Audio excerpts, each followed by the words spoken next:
अल्पसंख्यक राज्य मंत्री दानिश आज़ाद जी हमारे साथ हैं। दानिश आज़ाद जी, अब कांग्रेस भी भारत जोड़ो बुनकर सम्मेलन करने जा रही है और ये कह रहे हैं कि जो आपका ये पसमंदा सम्मेलन है उसका ये जवाब है और पूर्व से लेकर पूर्वांचल करेंगे और अल्पसंख्यक जो बुनकर उनको जोड़ेंगे। इसको कैसे देखते हैं आप? देखिए, कांग्रेस पार्टी हम सभी जानते हैं कि उनका जनता के बीच, खास तौर पे अल्पसंख्यक मुस्लिम समाज के बीच अब कोई जनाधार नहीं बचा, क्योंकि जब मुस्लिम समाज के लोगों ने, मुस्लिम कौम ने कांग्रेस को जिताकर सत्ता में भेजा था, अपनी सेवा करने का एक मौका दिया था, तब तो कांग्रेस पार्टी केवल भ्रष्टाचार में लिप्त थी और वो केवल सत्ता के नशे में चूर थी। आज उनको मुसलमानों की पता नहीं क्यों याद आ रही है, बुनकर भाइयों की पता नहीं क्यों याद आ रही है। हमारी केंद्र की मोदी सरकार, प्रदेश की योगी सरकार ने हमेशा मुस्लिम समाज हो, पासमानदा समाज हो, बुनकर समाज हो, इसकी आवाज़ बुलंद करने का काम किया। अभी हमारी उत्तर प्रदेश की योगी सरकार ने कुछ दिन पहले रमज़ान के पाक महीने में जो बुनकर भाइयों की एक डिमांड थी कि बुनकरों का जो बिजली बिल है उसको फ्लैट रेट किया जाए, उसको हमारे उत्तर प्रदेश की योगी सरकार ने लागू किया। तो तमाम जो लाभकारी योजनाएं हैं जिससे आज बुनकर समाज, पासमानदा समाज भारतीय जनता पार्टी से जुड़ रहा है, योगी सरकार, मोदी सरकार की नीतियों से जुड़ रहा है, इस बात से कांग्रेस हो, सपा हो, बसपा हो, चिंतित है। ये चिंतित क्यों है? क्योंकि जिन बुनकरों को, पासमानदाओं को वो केवल अपना वोट बैंक मानते थे और केवल उनसे सत्ता का सुख हासिल करने के लिए, अपना राजनीतिक सुख हासिल करने के लिए उनका वोट लेके सत्ता में आते थे और सत्ता में आने के बाद उन बुनकरों को, पासमानदाओं को दरकिनार कर देते थे। आज उन बुनकरों की आवाज़, उन पासमानदा समाज की आवाज़ हमारी योगी सरकार, मोदी सरकार बुलंद कर रही है और बुनकर पासमानदाओं ने आगे बढ़ के हमारी डबल इंजन की सरकार पर विश्वास जताया है। इस बात से कांग्रेस पार्टी चिंतित है, लेकिन ये केवल उनका चुनावी शगुफा है, पॉलिटिकल स्टंट है। अभी लोकसभा चुनाव नज़दीक है, इसलिए बुनकर याद आ रहे हैं, पासमानदा याद आ रहे हैं। इससे पहले क्यों नहीं याद आ रहे थे? 2014 से लेके अब तक, 2017 से लेके उत्तर प्रदेश में अब तक, अभी तक क्यों बुनकर भाइयों को क्यों नहीं याद किया उन्होंने? पासमानदा भाइयों को क्यों नहीं याद किया? जब हमारे मोदी जी ने पासमानदा करने की कोशिश कर रहे हैं। नहीं, देखिए, जब मोदी जी ने पासमानदाओं की आवाज़ उठाई तब इन्हें लगा कि अरे भाई, ये तो हमारा, हम तो इनको बेवकूफ़ सदियों से बनाते आए हैं, इनका वोट बैंक लेते आए हैं, कहीं ये हमारा जो वोटर है ये खसक ना जाए, कहीं ये तरक्की से ना जुड़ जाए, कहीं उन्नति से ना जुड़ जाए, कहीं मोदी जी इनको विकास की तरफ आगे ना ले जाएं। इस नीयत से उनके बीच में भ्रम फैलाने के लिए फिर ये जा रहे हैं। लेकिन फिर 24 के चुनाव में हमारा बुनकर पासमानदा समाज साफ बता देगा कि हमारी मोदी सरकार, योगी सरकार की नीतियों पे हमारे बुनकर मुस्लिम भाइयों को, पासमानदा भाइयों को पूरा भरोसा है और आज उन भाइयों का साथ भाजपा के साथ है। कल पीएम मोदी मिस्र में थे और मस्जिदों में गए, लोगों से मिले, अल्पसंख्यक जितने भी थे, गुरु महमद।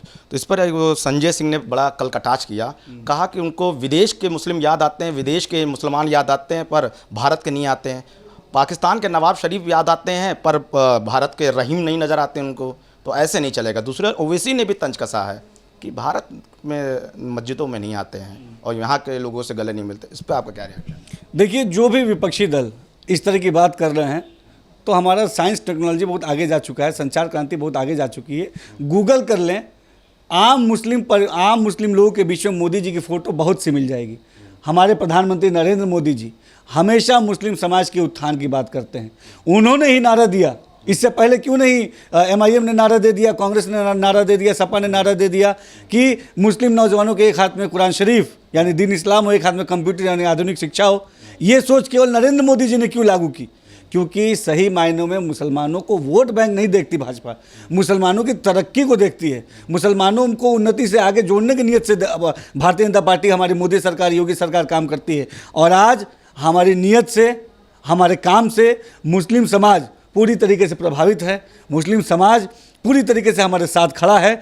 और 2024 का जो लोकसभा चुनाव है, जिसके लिए तमाम ये विपक्षी दल एक्सरसाइज कर रहे हैं, जिसके लिए पासमानदा सम्मेलन, बुनकर सम्मेलन, ये तमाम जो कांग्रेस पार्टी कर रही है, वो तमाम धर्म के लोग, वो तमाम जाति मजहब के लोग 24 में एकजुट होकर मोदी जी के हाथों को मजबूत करके साफ संदेश दे देंगे कि अब मुसलमानों को, बुनकरों को, पासमानदाओं को वोट बैंक की तरह कोई इस्तेमाल नहीं कर सकता। मोदी जी ने हमारी तरक्की की बात की है, हम मोदी जी के साथ डट के खड़े होंगे। तो अखिलेश भी कह रहे हैं PDA, यानी एक तरफ वो कह रहे हैं PDA यानी दलित, अल्पसंख्यक, पिछड़ा लेके चल रहे हैं। ये मुसलमानों के पीछे सब लोग क्यों पड़े हैं? इधर सपा भी पड़ी, इधर कांग्रेस भी पड़ी है, अब अखिलेश यादव को PDA नज़र आ रहा है।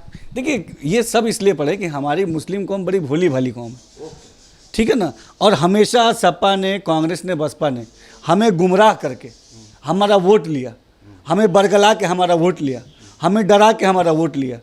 और अब मुस्लिम समाज ने आगे बढ़ के जब कह दिया कि हम गुमराह होने वाले नहीं, हम डरने वाले नहीं भैया, हमारे लिए मोदी जी, योगी जी मजबूती से खड़े हैं, हमारे विकास की बात कर रहे हैं और हमारे विकास की ईमानदारी से जो बात करेगा हम उसके साथ कदम से कदम मिला के चलेंगे। इसीलिए सपा कांग्रेस के लोग परेशान हैं, क्योंकि जिस मुसलमान को केवल वोट बैंक की दृष्टि से देखते थे, आज उस मुसलमान का मोदी सरकार, योगी सरकार ने ओवरऑल डेवलपमेंट किया है। वो मुस्लिम समाज तरक्की की तरफ आगे बढ़ रहा है, हमारे प्रदेश का, देश का नाम दुनिया में रोशन कर रहा है। इस वजह से विपक्षी लोग परेशान हैं। और ये जो यात्रा है, ये पासमानदा जोड़ो और ये बुनकर जोड़ो यात्रा नहीं है, ये मुस्लिम गुमराह करो यात्रा है। तो लेकिन मुस्लिम अब गुमराह होने वाला नहीं है, ये मजबूती के साथ मोदी जी के साथ खड़ा है। तो ये हमारे साथ थे दानिशा, जिन्होंने कहा कि ये जो कांग्रेस भारत जोड़ो बुनकर यात्रा जो करने जा रही है, ये बुनकर यात्रा नहीं है, ये केवल शफुआ है। वीडियो जर्नलिस्ट अरशद खान साथ अनुज कुमार, भारत एक्सप्रेस, लखनऊ।